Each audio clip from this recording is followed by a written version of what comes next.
Hey, everybody. This is Poiab. This is the host of Owning It. And I'm also the founder of Your Own Pathway. I'm so excited here. Today is Halloween, December 31st. And here in Minnesota, we're having lots of rain and it's very cold. However, I'm enjoying the weather. And I'm so excited to have my next guest today. This is Tanya Spencer. And I'm going to say it, fuck being stuck coaching. Woo! Woo! Thank you, Tanya, for joining me. Thank And you. so, is it okay if I ask you where you're joining us from today? Denmark. I'm an American living in Denmark. Wow. I was traveling, I was a backpacker in East Africa, and then I got lost and I got, I made a left turn and I just kept going, Okay. Was there someone there to meet you at the left turn or what? No, it's just there happened to be some wars in the way of my travel, and then I just thought, "Oh, I'll just go up to Greece with some people I had met, and then thought I would go back down. And it took me 7 years before I finally crossed the equator.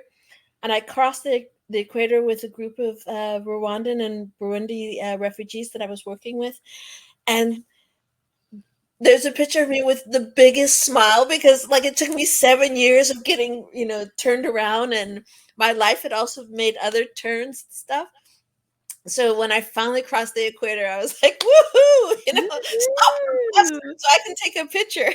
Yeah. Yeah. Can I ask you when was this? Like, you don't have to give me like the exact Oh, date, listen, but you like, can ask. Go ahead. okay.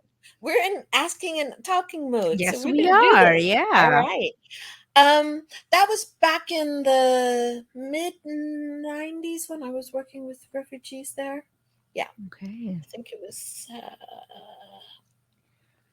Yeah, probably the mid 90s. Okay. Trying to remember all my wars. I was gonna say in mid-90s there were quite a few civil wars in the Yeah, continent. And yeah. which country were you in at that time? We were in Kenya, so they were illegal refugees in Kenya, and they had already lived in refugee camps in Congo, and then that had been taken over. So the Rwanda and Burundi refugees, when they went to Congo, and then then there was war there, and so then they were, and so they were like, "We're not going into another camp," and so they were illegals, and yet they still wanted to better themselves, do work on work on community issues, work on leadership issues.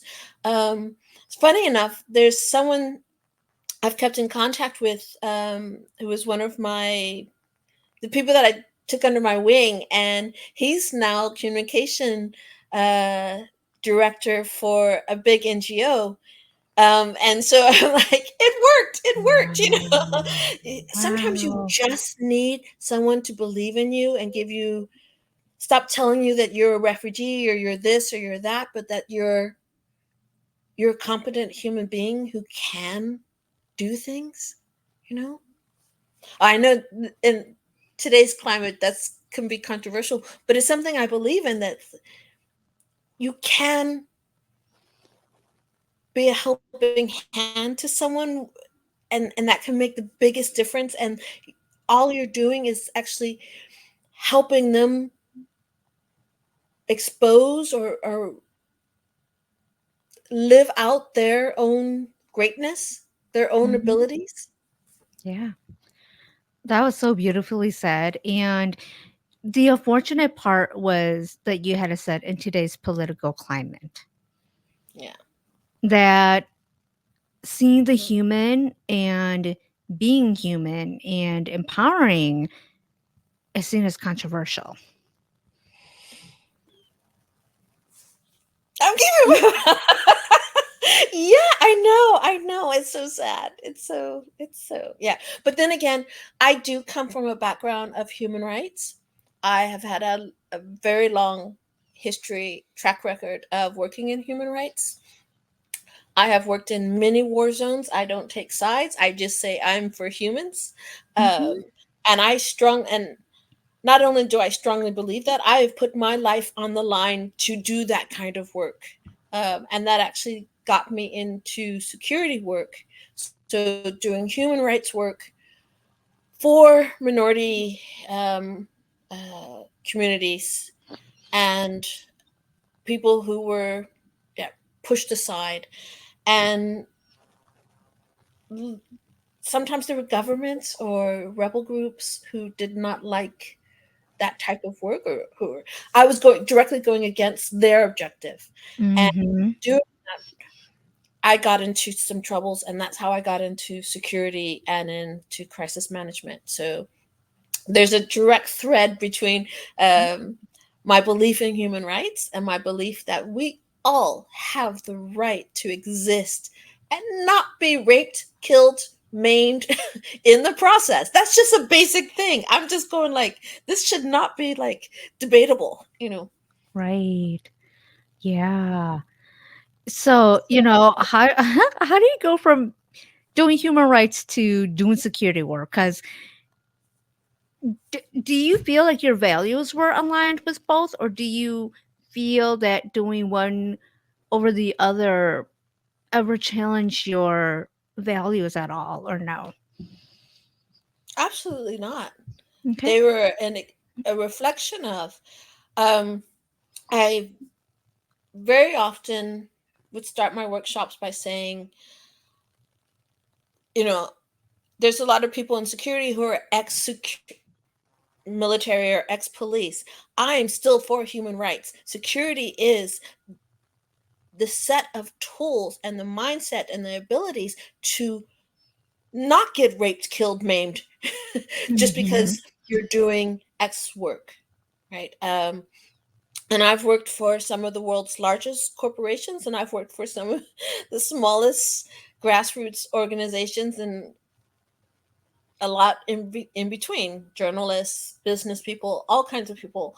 Um, because for me, the alignment is my belief in the right to be. Mhm. And it's that simple. So I I didn't discriminate in terms of what kind of company that they work for, or what I did I no, I never it never came up. That never came up. So as long as that it was being able to work freely and work without fear, or live without fear.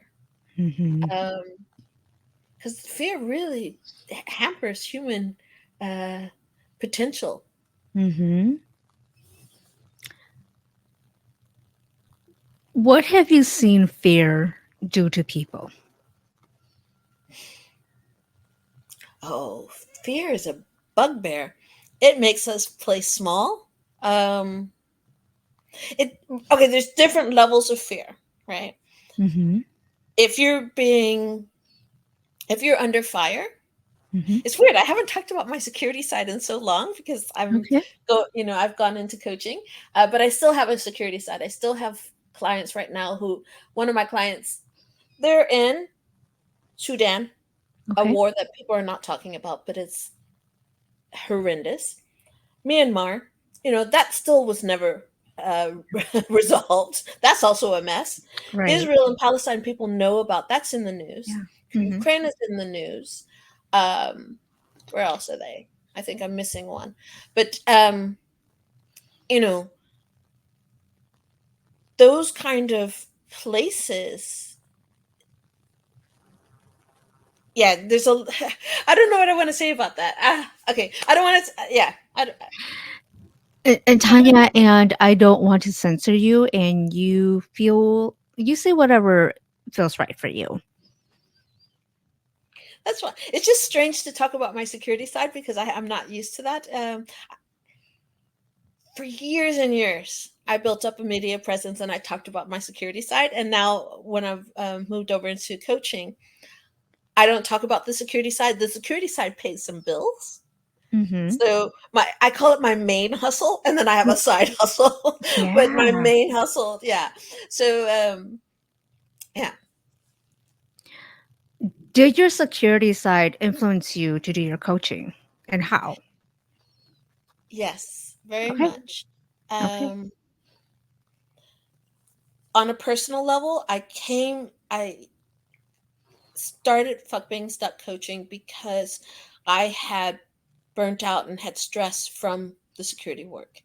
Okay. Because as you can imagine, so I did global security and crisis management. So I'm the person you call when you have teams in Ukraine or whatever, and or you're about to send people to a place that's a bit dodgy, either because of criminals or uh,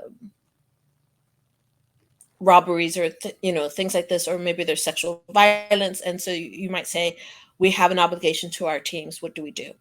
Mhm. Um, and then on the coaching side, I was like, what can I do so that I can keep having this international presence? And because I'm used to an international presence, I love teaching.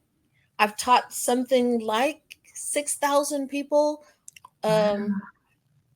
most of them in real life. Mhm. People say that nowadays, but I'm like, you did that online. I flew to, Sri Lanka. I flew to Nepal. Yeah, you flew all over. I was all over the place. Yeah. So the coaching part came from my own burnout and wanting to say, what else can I do with my skill set? And I had Mhm. actually studied coaching as part of my toolbox, my skill set for doing the kind of work that I was doing. Because I would go into a place and I would have to work with a team and get their trust very quickly in order to figure out what were the issues that were affecting them and their security, right? So Yeah. finding out about, like, for example, yes, we are facing sexual harassment on the street, but we're worried about sexual assault from our colleagues, right?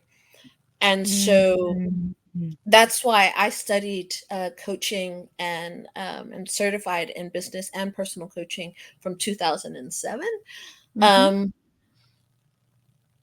but I didn't see myself as a coach. It was like, okay, I need a big skill set. I need a big toolbox for doing the kind of sensitive work that I'm doing. And when Mhm. I had burnout and stress, it's like, well, what do I have in my toolbox that I can keep using and keep contributing to people, keep supporting people? And I was, oh, I let me dust off this coaching Yeah. certificate and It's use like, that. yeah. And then also, with my focus on women in male dominated fields, it's coming Mhm. that's directly related to my own experiences of there's not a lot of women in security. It's changing, though. It is changing Okay. because more and more women are getting into cybersecurity, Okay. which is a little known fact, but a lot of them are. Um, but back when I started, there was very few women, and like I said, a lot of the men came from security, not security, sorry, police or military. They were ex something, right? Yeah. And I came from human rights, and I came from a From different kind of human background. rights. Yeah. And my whole people, how they looked at me, how they judged me, how they were reluctant, but then learning to step into my own presence, my own power. This is what I'm bringing. I am bringing something different. You need this. I have worked in places where, in human rights work, where I did have to cross military lines or this and that, and having the ability to navigate very dangerous situations because I had a personal power. I had belief in myself and what I could, why I was there. Of course, I was sometimes scared shitless because, guys with guns are kind of Scary. scary. Yeah. And Yeah. especially if you get a group of them, and like try to Right. convince them, like, no, you're not going to rape me. You are going to let me through the border, and I'm going to do what I Yeah. want to do, right? And so having that power, having that sense of like my worth, Yeah. I am here, Mm-hmm. I am a presence. Having that, I was like, wait a minute. There are so many women in different fields who need this, who Yes. need to understand how valuable they are, Mm-hmm. how they have so much power in themselves. What can they say? What can they do? What can they bring, Mm-hmm. right? How can they just be? Yeah. Because it's like not always, but like, Mm-hmm. where am I? I'm here. I'm solid. I'm sturdy. And that could be for women in operations, women in construction, women in risk management, women in fine. I mean, there are so many male dominated fields. Mm-hmm. Women in architecture, chefs. Why are women cooks and their males are chefs? I don't understand. I don't understand that either. We're the ones in the kitchen, and yet the top well-known chefs are all men. Yes. So there's a lot of fields where I believe my approach, and especially around understanding our own power, Mm-hmm. understanding our own value, will help and benefit women. Um, so yeah, so that's the connection, And people might be like, "Oh, well, you weren't in corporate or you weren't doing this," but I'm like, I went to Afghanistan many times, and Yeah. I didn't have the military behind me. I went to Yemen many times, and I didn't have a military behind. I went, trust me, if I can show up with fear, with my own, sort of like, oh, but still when I project, Yeah. I project my value, my Mm-hmm. worth. That was so powerful. And so, what did you feel that you brought that maybe your male colleagues may not have had?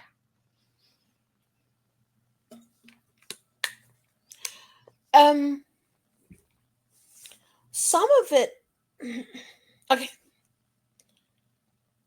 part of it is being a female, and part of it is having that background in peace, right? Yes. So a lot of the trendy things that are going around now with like emotional intelligence, active listening, I'm all like, I wrote my first international manual on that, back in the 90s, Mhm.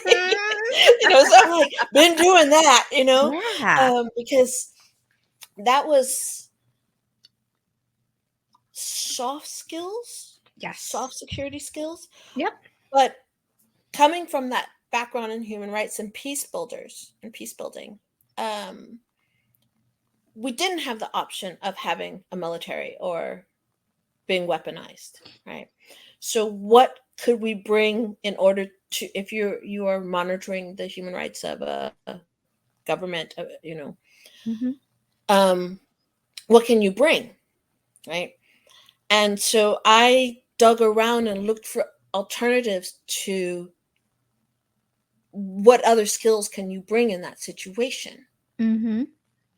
Um, So already there, I brought something different, which nowadays is considered mainstream, right? Yeah. But back when I was doing it, people they were like, I remember guys, my colleagues would go like, "Yeah, you're doing soft security, I'm doing hard security," and I was like, "You're talking about fences.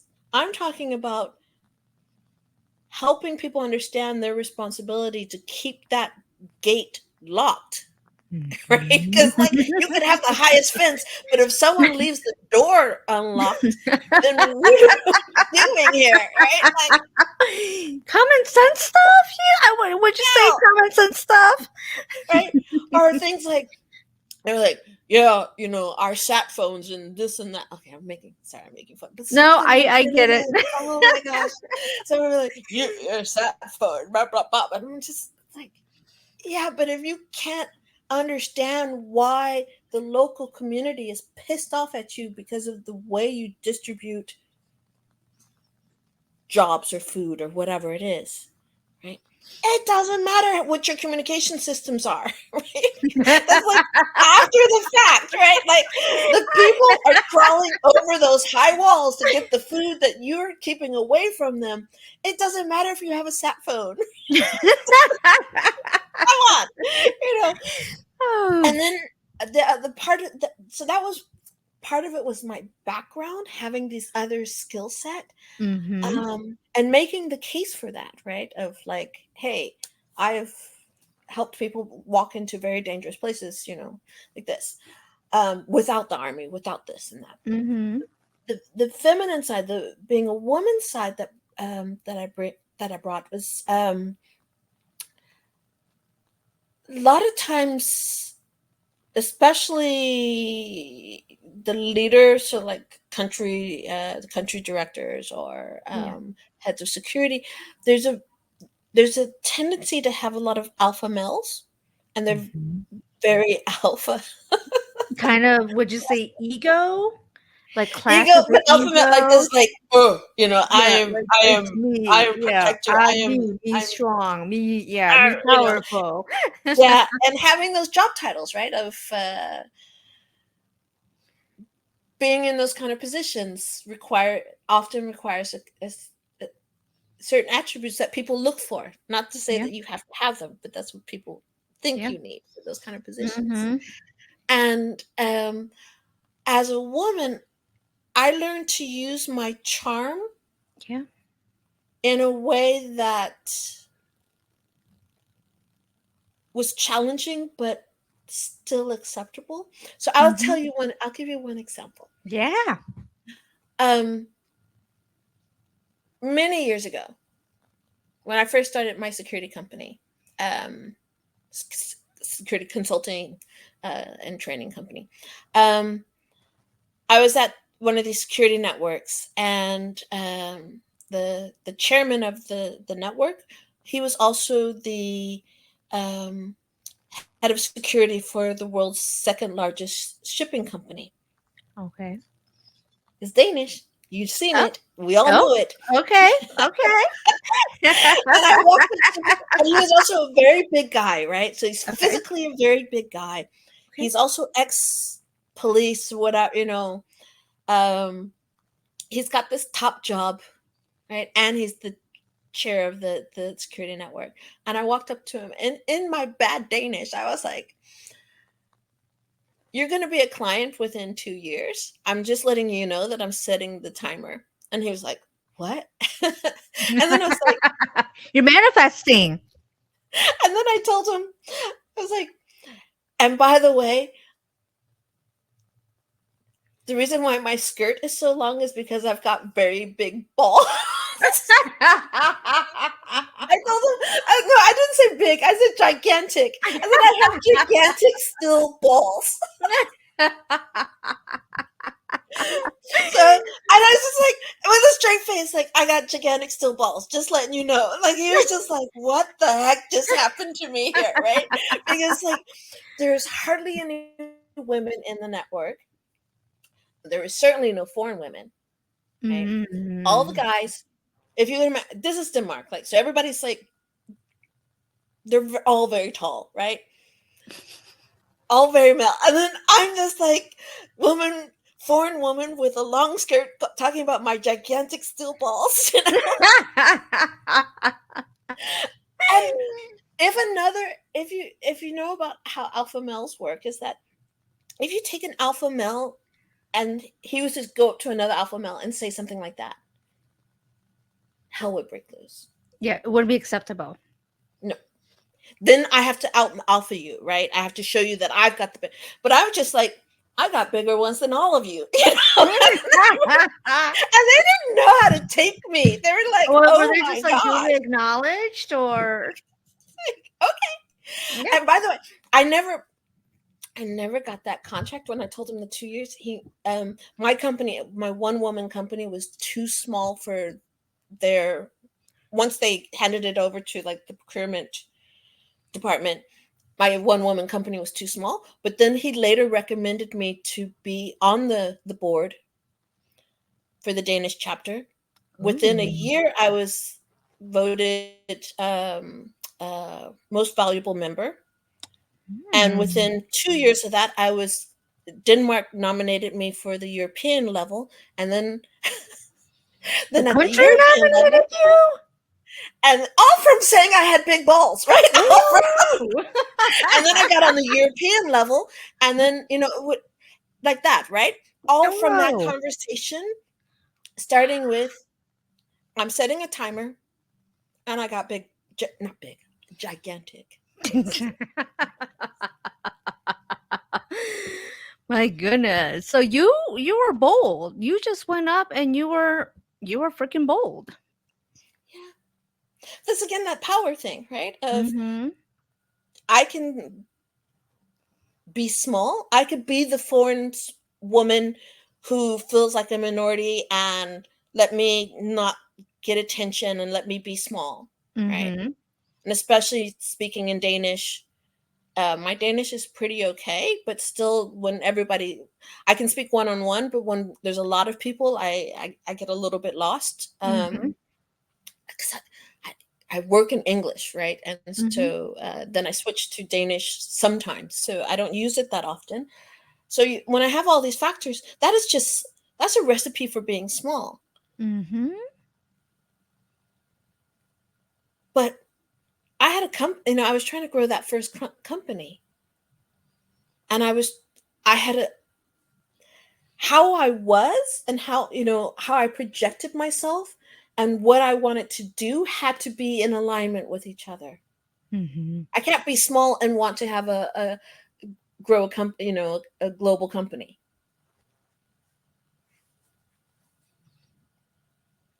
Did you hear that, people who are watching or listening to this? You cannot be small and want something big. Those Yeah, they have to be in alignment, right? So that's so taking experiences like that and bringing them over into coaching women in male dominated fields. How do you Mhm. find your own power? Yeah. Because it looks different for everybody. Mhm. How you define it, what you feel comfortable with, that is the important thing. But it starts back with knowing, trusting, again, that solidness, right? Of Mhm. trusting, knowing, believing I am worthy, I've got power, I've got a voice. Mhm. Do you do you find that that's hard for a lot of women in male dominated fields, or do you think that because they're in male dominated fields that they've had to build that boldness and um have to do what you're coaching on? I would say, of course, there are some women who do it just like I did, right? They found their voice, they found their power, they found the way that they want to represent themselves. All the power to them. But there are so many women, and it's not just male dominated fields, it's a lot of women. So you could be in the female dominated field also. But so Mhm. much of it is around our socialization, Yeah. um, how women's roles, women's responsibilities, women's the expectations around being women. Excuse me. No, it's So okay. when that is ingrained, we're told not to be too big, not to be too loud, be small, be Mhm. skinny, Mhm. be beautiful, Yeah. don't be too smart. There are so many messages that we get that reinforce, that tell us and then reinforce that message day in and day out. And a lot of women are raised to be helpful, to be serving. You go into a male dominated space, and this could be female dominated spaces too. I'm just not working in that space, but Yeah. Yeah. um, in male dominated spaces that, so for example, you Mhm. have a situation where, and studies have proven this, that if you when you have women in with a lot of male colleagues, and you have these kind of what they call office home duties, or office household office stuff. So who brings the coffee, who cleans up after the coffee, who empties the dishwasher, who takes the notes, who organizes the birthdays, right? Mhm. All Who those does the little things. ordering? Who does all that, right? Mhm. Women. Um, and the studies have shown that leaders typically will turn to the women disproportionately, right? So already there, who do I look for? I want this kind of task to be done, what they call non-billable hours. Oh, this task needs to get done for the cohesion of the group, right? So there's nothing wrong with it. There's reason someone has to take notes, right? Mhm. And the dishwasher has yet to just magically empty itself, right? So they tend to look at women, and so that's one thing.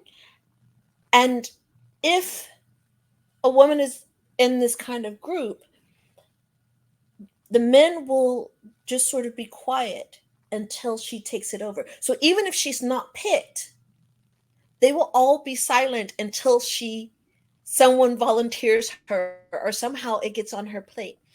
And other studies have found that about, on average, 200 non-billable hours, equaling about a month of non-billable hours per year for each woman. So that means we're putting in an extra month, but we still got the 12 months in the calendar, right? Mhm. And that's non-billable hours. So that means your productivity, your effectiveness is then judged. So when you're going into your review, you've got 11 months of work to show compared to your male colleagues who've got 12 Mhm. every year, every year, right? You do that for enough years, he will be ahead of you. Mhm.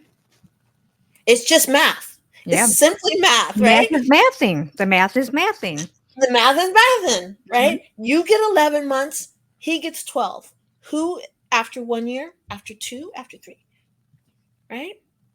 And when we start to understand that those nice things that we do, being the nice girl, being the helpful one, being the people pleaser, being sweet, being friendly, all Mhm. those things, they're lovely, but they could be hurting your career. Mhm. And if they're not hurting your career, which I think is just as important, they're hurting your energy.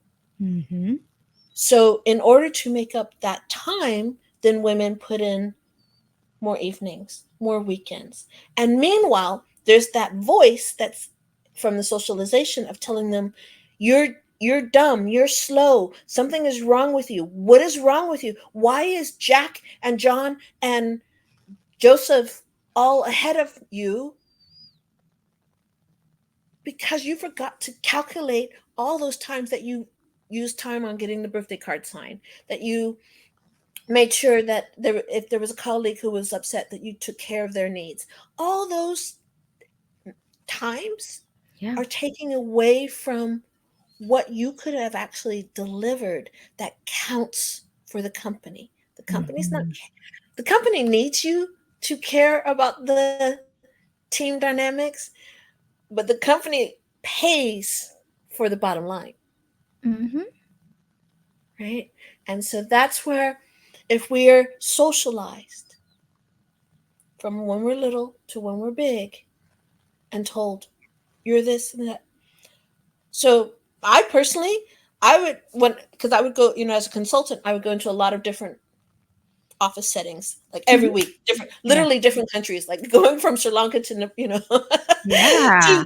Sudan to back home to and I would just I was watching this. I didn't have the research back then. I Mhm. wasn't, but I was just watching this and I'm going, I'm noticing that as women doing that, and that's not me. I'm not, and I would sometimes feel bad, especially because I want to be a part of the group quickly. But no, why? Just because I was born, like I say this kind of harsh, but just because I Oh, was yeah. born with certain lumps Yeah. in certain places Mhm. doesn't mean I do a dishwasher better than other people who have Right. lumps in different other places, Mhm. right? Yeah. Yeah. That's so interesting. So, before we met, I said that I was a therapist and I did a lot of employee assistance program work. And I worked with a lot of women who were actually like doctors, attorneys, very high level positions. And what they would tell me about what they were going through versus their male counterparts was just thinking about your conversation is they had a wife at home. Their male counterparts had a stay home wife that did everything for them. My clients did not have a stay home husband. They were either single or their spouses were working, and they still had to. It's almost like they had to be a mom at work and then go home and be like a mom and wife at home. So they were never off duty. And so they were taking on a lot of the emotional burden at work and at home. But their male counterparts, they could focus on just work because they had a spouse at home to take care of everything for them. I don't remember the exact statistics, but I believe the number is seven. For some reason, number seven. So I believe it's 7 hours per week that a man gains by being married, Hmm. or a woman loses, right? And Yep. uh,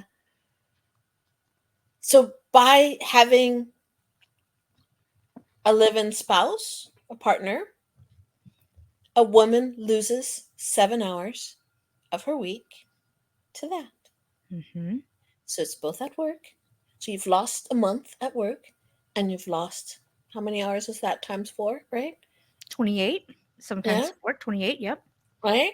Hmm. At home. And then you blame yourself because that's another thing that we're told, right? Like, oh, what is wrong with me? Why why can't I get ahead? Why aren't there enough hours in the day? Hmm. It must be me.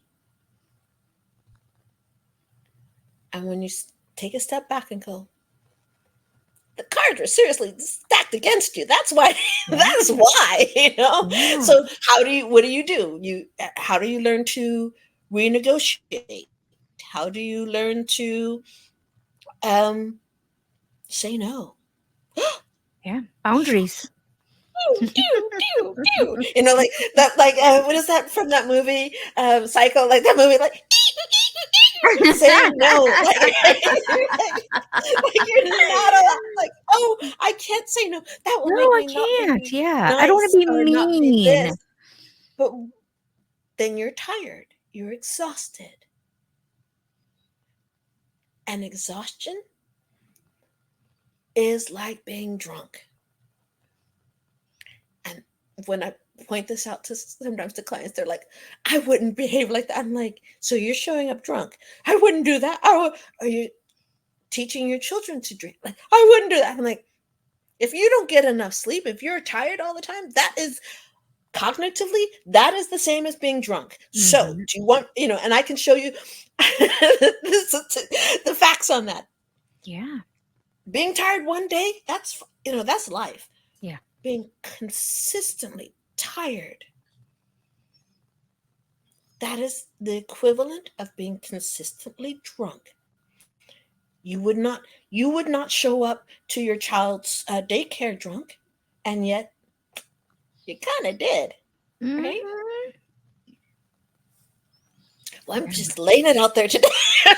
And I love that. I love that. And I know that the watchers and listeners to this is going to appreciate that. And so besides saying no and how having boundaries, which is huge, what else can women do in situations or not even male dominated industries, every industry? Like what can they do?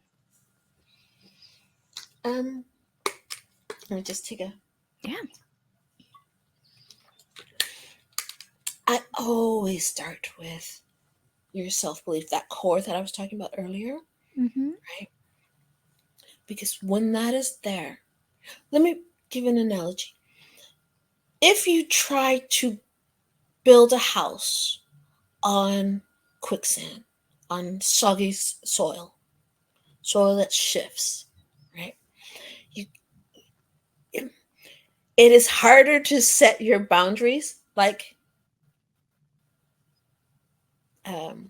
saying no, when you're on quicksand, when you feel like I am not worthy, so how dare I say no, right? Mm-hmm. If your core is shaking, if your foundations are shaking, it is harder to say no. Mm-hmm. And if you say no, then you end up doing you having an energy leak of, oh, I should have, I could have, why did I? Oh no, I wish I had done I I could have pressed it a little bit more. I could have done more, right? Mm-hmm. And then comes all that self-doubt and all those things and just energy leaking, right? Yeah.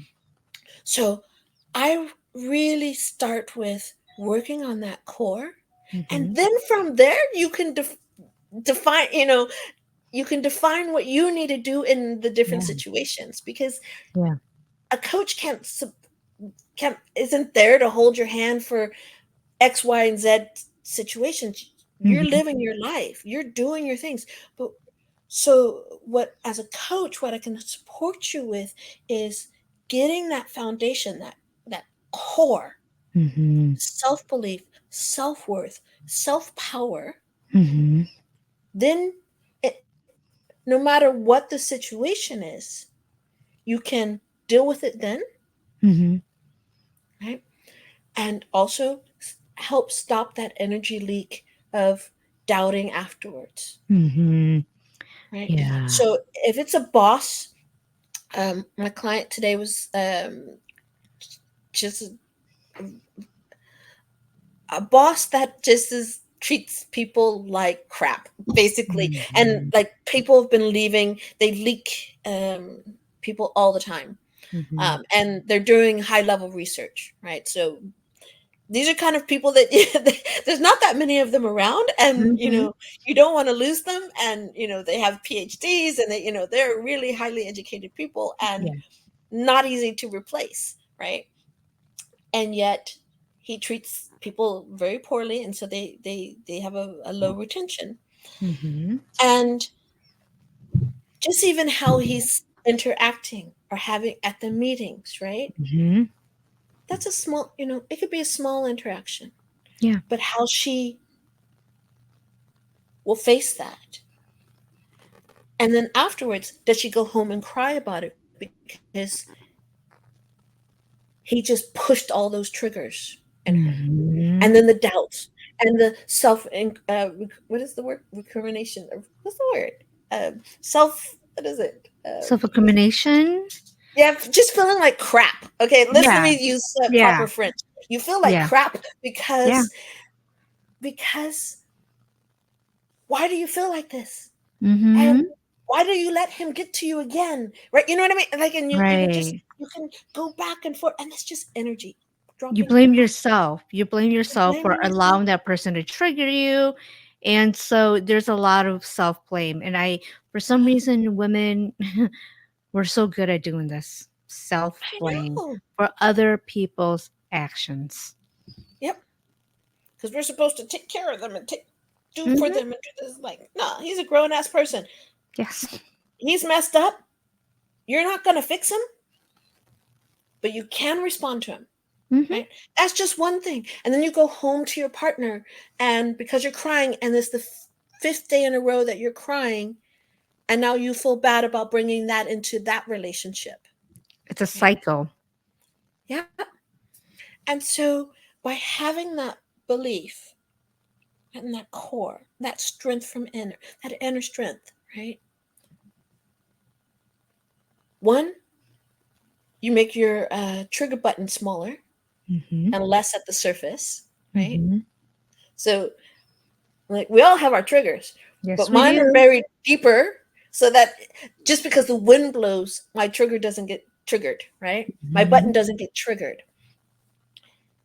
So let's make the trigger button smaller and get it deeper in. We never get rid of our completely, right? We all have our vulnerabilities. We all have our Yes, we do. we have stuff that we haven't healed from yet, right? Mm-hmm.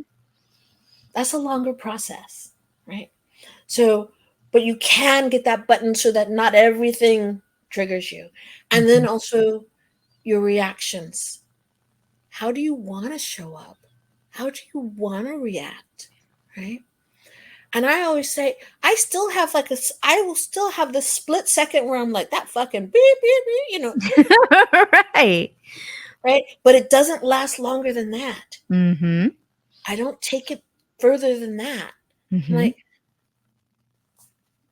if you cut across me or something and or try to step across me in a line or something like that, and I feel like, oh, that's an injustice to me, I will Mm-hmm. let you know.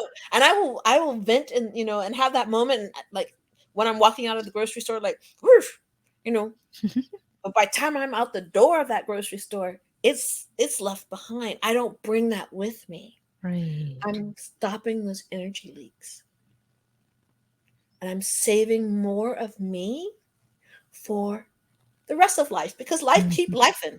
Yeah, life is Life lifing. keep Literally, lifing, life right? is lifing. Yeah. Life keep lifing, right? It sounds like, and I don't, as a therapist, people come to me because of sometimes they have a lot of awareness and sometimes they don't have a lot of awareness. And it sounds like people have got to get to know themselves. And what do you see with your clients? First and foremost, you're not a client if you don't have some awareness.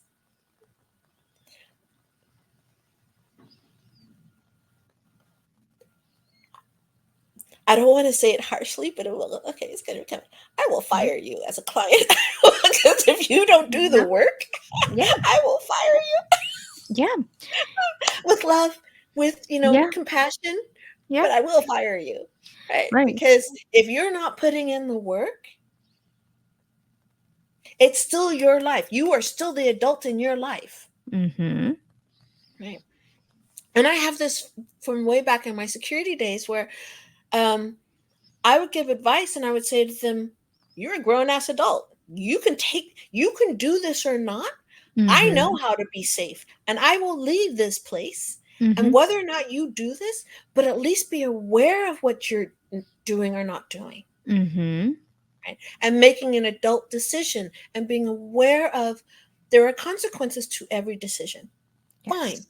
I have no problem. That is fine. But if you're Mhm. walking around going like, well, someone will fix this for me, or I don't want to do the work, or I'm avoiding this, I can give you tools to help Mhm. you get past your fears, get you past your reluctance, get you past that comfort zone that we love so much, right? That's Mhm. fine Yeah. when you're willing to do the work.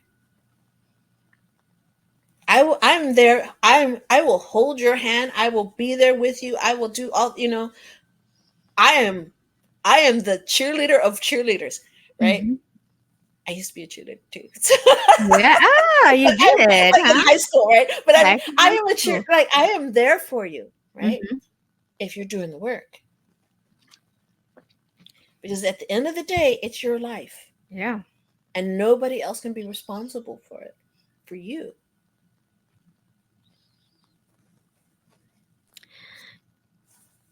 I feel like that's why a lot of us therapists are going to coaching versus therapy, because therapy, we're with the client and sometimes they don't have the awareness yet. And so it's really slow. And with coaching, it's like you got to want to do this.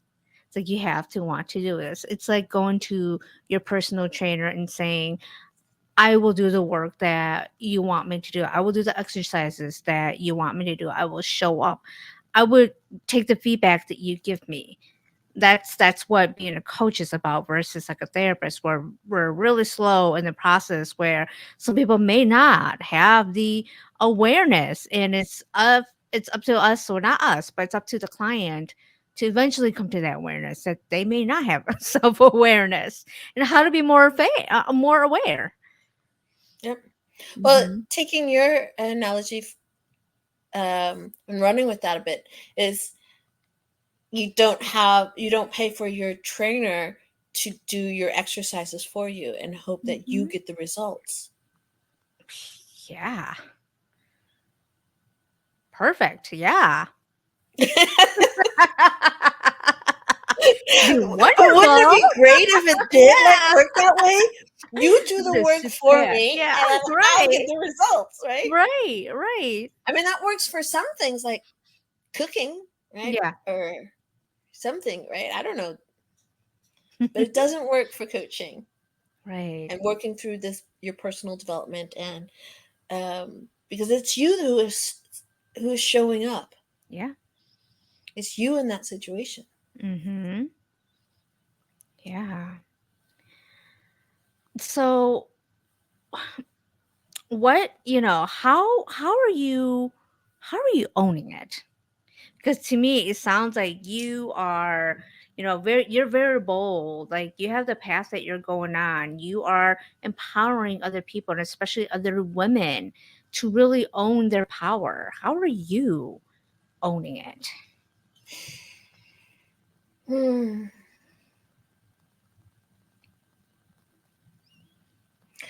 I'm owning both the good and the bad. Okay.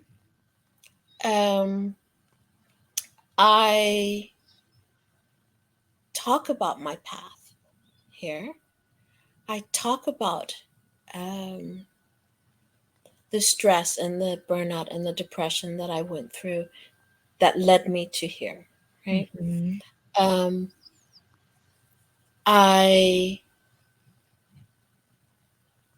I think maybe some years ago that would have been like, oh, that's a taboo, or keep that quiet, show strength, all those things. And I'm like, you know what? It's just showing that I'm human, that Hmm. in the moments that I looked very strong, I was also leaking energy, right? Hmm. In terms of clients telling me that my male colleagues should be paid before me, or paid more than me, or like, yeah. And when it's you that's kidnapped, I'm sure I'm gonna I'm gonna treat your kidnapping with a reduction. For some reason, I see that the television show 24 with Kiefer Sutherland, like, on when you mentioned that, with the clock going on. We're like, no, we're gonna just take 4 of those hours and take that as a discount, and let's Yeah. do this in 20 hours and see how you feel. You don't get 24, you get 20. Boom. Let's talk reduction there, Yeah, let's have or reduction. being told. Luckily, I had my then husband did take care of our child, and changed his career so that he could be home. Um, but then I was being told that you're not really present, you're not really home. And I'm like, by the definition of my global job, the Mhm. one that is feeding this family, um, means I'm not home very. I mean, okay, fair enough. There was when I was first building, I was literally home on Saturday Okay. because I would have a work in Kenya, and to be there for Monday, I would leave on Sunday, and I would come home on Friday. But depending on where I was in the world, then I could come home Friday night or Saturday morning, and then I would have another client in, say, Nepal, also on the Monday, so Sunday. So I was home Saturday. So fair enough, I was not always home. Um, but again, there's that social pressure of you should be more present. You should you should do these things, right? Yeah. And I'm not sure how many guys get that when I they was have gonna to say, also work like that, yeah. and build up a company and support the family, and then being told like you're not really home, like, Mhm. you know. Um, Again, fair enough. Yeah. Saturday, so and I had to do wash, and I was jet lagged, and and fair enough. But let's look at how we were, what kind of standards we place on different gender roles, right? Yeah. Um, so I talk about those, and I bring those examples in, and so saying like, yes, I had power, my own power. Yes, I've always been in touch with my own power. Um, yes, like I've been featured in like nearly all the women's magazines in Denmark and TV and all those things when I was doing all of those things as a role model, like of like, who is this woman, right? Who writes Yeah. books about like travel security and like what? Yeah. Um, Yeah. and but still knowing like, oh, being told you're kind of what you do in security is not hard security, it's soft security. I'm like, yeah, right. So I had my own energy leaks. I had my own set of issues that I had to struggle with and Yeah. had to find solutions for and had Mhm. to reflect upon and had to change and had to learn from, right? So my path, I'm open and honest about my path. I'm open and honest about falling down, getting back Mhm. up, getting up and being big, being getting up and being small, so Mhm. and so that's how I own my path, is just being, I just own me. Oh my god, I own me. Woo! Yeah, you own, yeah. You're Own me. owning who? Yeah, you're owning me. Yeah. Yeah. Yeah, and that's so lovely. And I because so you I and if I hope you don't mind me sharing this. I know that before you and I filmed this, you mentioned that you were the one having the career and your husband at the time chose to stay home and raise your son, and that you actually got pushback for that from people who are making assumptions about how you could do what you were doing. Yeah. Our friends. That's right. I told you that example where having friends who know him, and he is, okay, he's my ex, but he's like one of the most amazing human beings on the planet. He is such a lovely, beautiful human being. And then still being told by our friends, like, how could you leave him with your, and I'm like, no, what you're saying is you would make a different choice, but don't put your choice on me. Mhm. And again, having coming from a situation, say in Pakistan or Afghanistan, where I mean, security there is kind of tough, right? And I'm wearing the whole thing. It's 45 degrees. It's super hot. I'm jet lagged. All those Mhm. things. I'm in a group. I'm training a group of security leaders. Oh, men, right? I'm the only woman in the room, right? And I'm the one in front, and I'm using all this energy and all this, and then come home, have this few hours, and then being told something like that, where it's like, who are you to tell me? Who are you to even Mhm. ask that? Like, it wasn't Mhm. phrased in a way of like, oh, how did you guys come to that? Or, it wasn't phrased in a way, it didn't come from a place of curiosity. It came from a Mhm. place of judgment. Right. And Judgment and shame. Yeah, and when you do that, I do have a certain middle finger that I can show you. Like, That's fuck off. why you are called being, What was that, fucking right? disgusting, But still, like, if you keep all again, if you're not running efficiently, take a machine. Yeah. It's not running efficiently if it's leaking. Mhm. It's energy, it's Mhm. fuel, right? Yeah. And what can you do to find ways to stop that leakage Mhm. so that you don't get to the point where you're flat, right? Yeah. So I'm talking about power, like what, how, because that's the sexy stuff, right? Like, oh, when you're negotiating or when you're talking or blah blah, and how do you present yourself and blah, and all Yeah. those things. But it's also just so that you're not just breathing, but you're living. Mhm.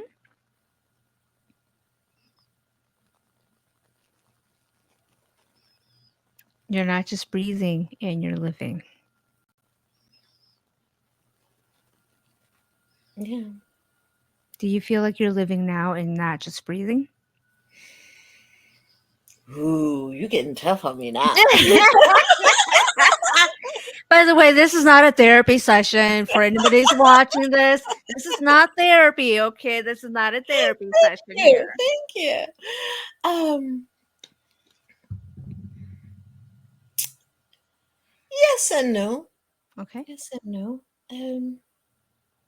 I just have had nearly a month of re-evaluating things. I'm still in that process where I'm looking at how I do things, Mhm. looking at how can I do how can I keep remembering me in the process because right now I have two companies. Um, and so, well, one is the long established Yeah.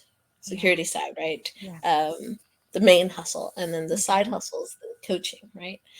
So, how do I maintain both of those? And both of them are very intense. Mhm. The security one for the type of topics, and the coaching because I'm learning a lot about social media marketing and um, packaging and things like that and getting Yeah. out to people and my message and stuff. Mhm. So they're both intense in very different ways. And so um, how do I remember me in that process?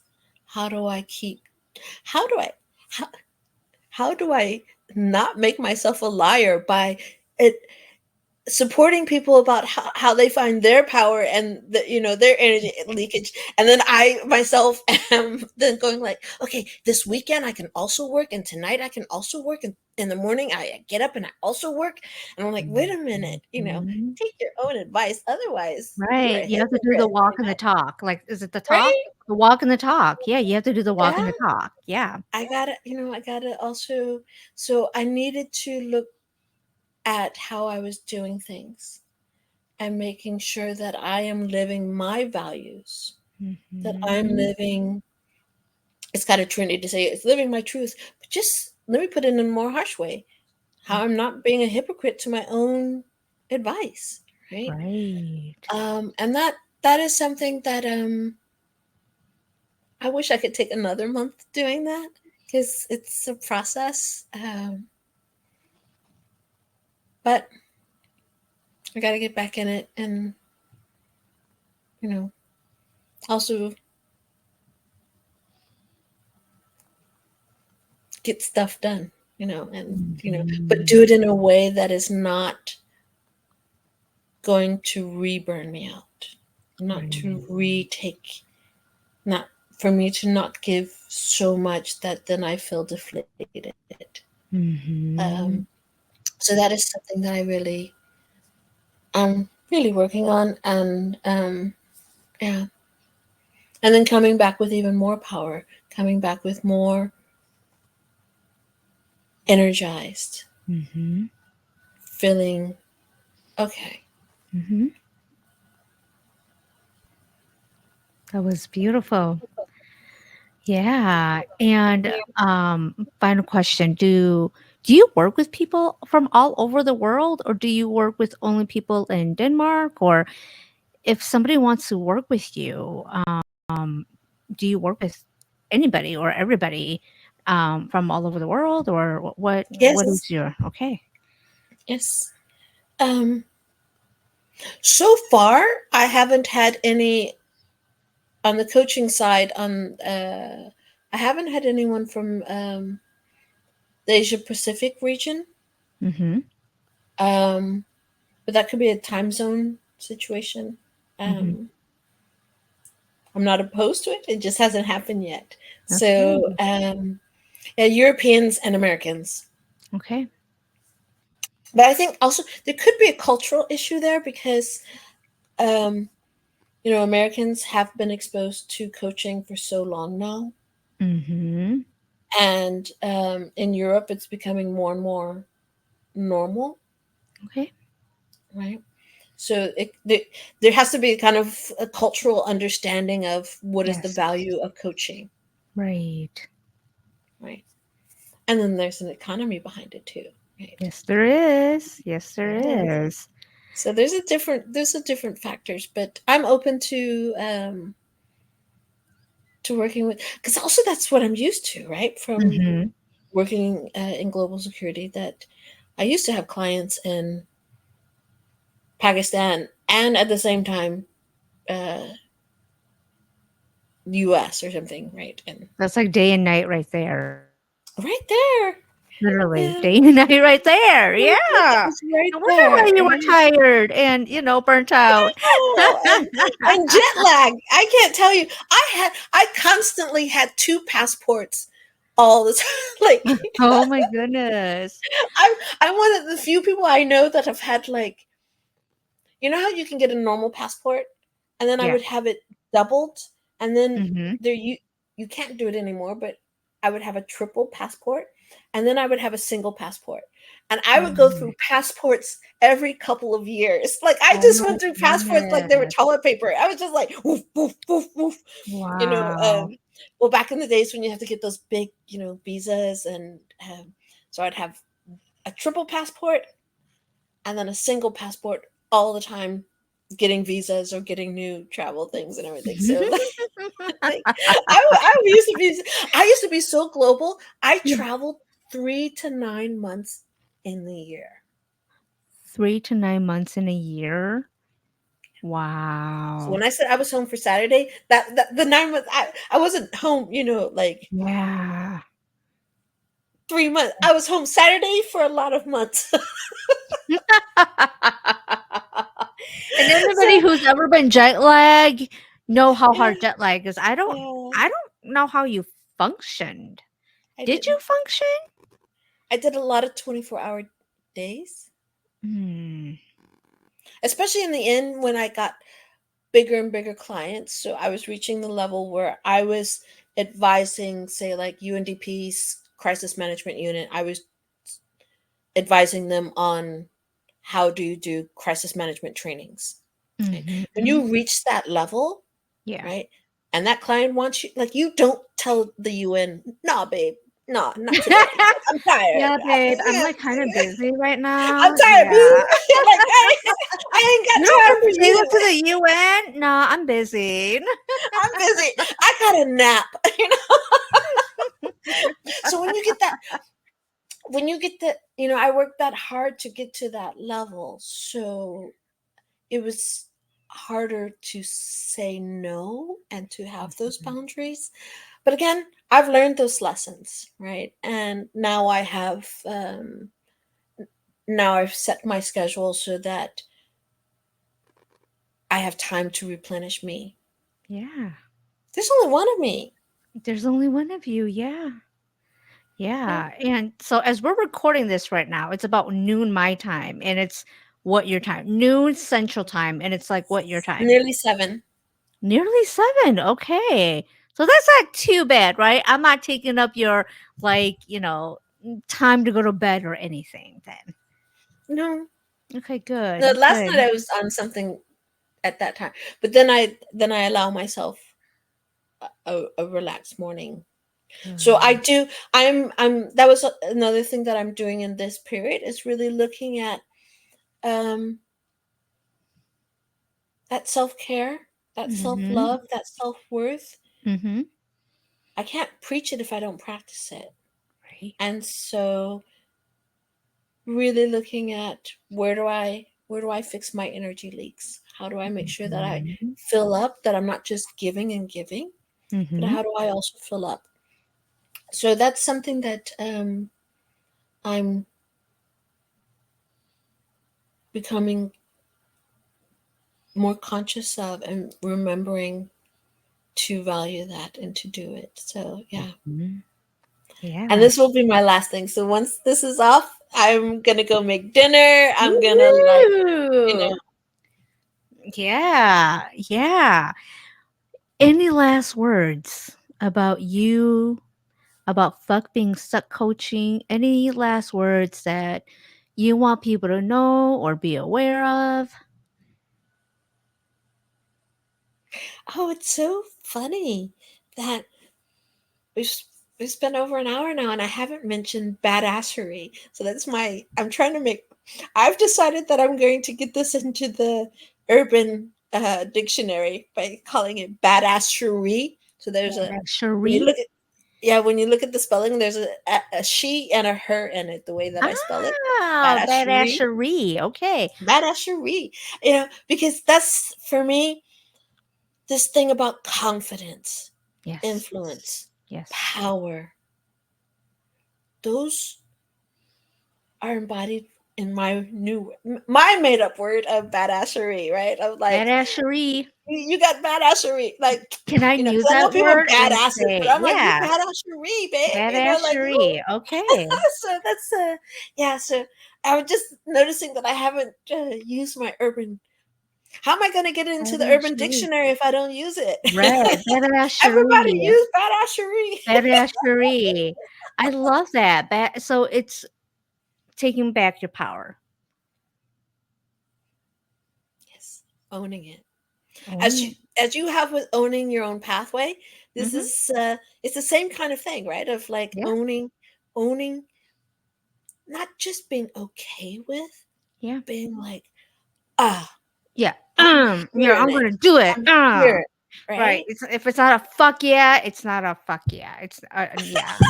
So it's gotta Well, be like a I'm fuck yeah. I'm not gonna judge how you say fuck yeah, as long as you're saying fuck yeah. Like you can say it high, I you do can say mine it with low. passion, like fuck yeah. Yeah. Fuck So yeah, but you can also badassery, be like, yeah. you can be like, fuck yeah. Yeah, fuck. See, that was Yeah. cool. That was just like, fuck yeah, and then have a drink and just be like, Okay, but whoever's watching this, they was like, "What are they talking?" yeah. We're having fun. We are two women I having fun about owning it in your own pathway. know, So yeah, yeah, and it's lovely. This is what your own pathway and owning it is all about. Is isn't it? yeah, Yeah, it's all about this. yeah. This has been Yeah. so much fun, Thank you. I love this. Again, I feel like I'm living some, my future Oprah dreams or something. So Oprah, if you're watching this, or even Gail, yeah, yeah, yeah, right. I interview you or you two interview me. I'm good with either or. So yes. yeah. That's Well, owning thank your you. power. What was that? That's owning your power. It's owning my power. It's definitely owning my power. And so if anybody wants to work with Tanya or reach out to her, I have her information in the bottom. So, in the description. So, this is a YouTube podcast where I have all the information of all my guests and how to contact them, any social media website that they may have. And yeah. So, Tanya, what is the best way to contact you if people are curious or want to work with you? Um, I have so there's the website. Oh yeah, okay, that makes it confusing. My website is Fit Fab and Fresh 40 plus. Woohoo. So I have all these different names. Yeah. So actually right now it might be down because I just changed companies and Okay. um yeah. it might be it'll be back up in the next couple days, so that's fine. So Mhm. Fit Fab Fresh 40 Plus is the umbrella Okay. company. Um, and I'm of course available on LinkedIn, Okay. where we met, Yes. and I'm deciding if I'm gonna go over to one of the other platforms. I might start doing Instagram. Let's see. Ooh, I'm on Do you do Insta other what other and platforms do you do? I do Instagram, I do TikTok, I do Facebook. Facebook is, and I'm on YouTube. I'm really starting my YouTube. And I have two websites for coaching, consulting, and I write a weekly blog for women empowerment. Yeah. So I'm on lots of Where do you get platforms all the too. time? My clientele is not that much right now, so that helps a lot.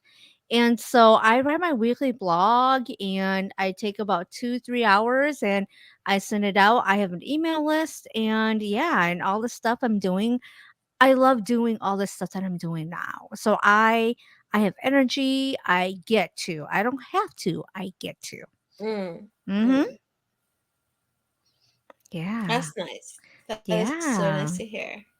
Thank you. Well, thank you so much, Tanya, from Fuck Being Stuck Coaching. And I honestly wanted to just say the F word again. So that's why I said it. But thank you so much for Thank joining you for us. having me. And yeah, Yeah, from it's been so Denmark. much fun. It's been so Yeah. much fun. Thank Yes, you. Thank I you. was gonna say good night, but good day to you, and good Yes, night to yes. me. It's All right. so right. It's Halloween today, but when this airs, it'll be like in November. So it's 10:31, and I'll be handing out candy later. But it's really windy and raining right now. So hopefully it'll stop around 4 p.m. Okay. Yeah.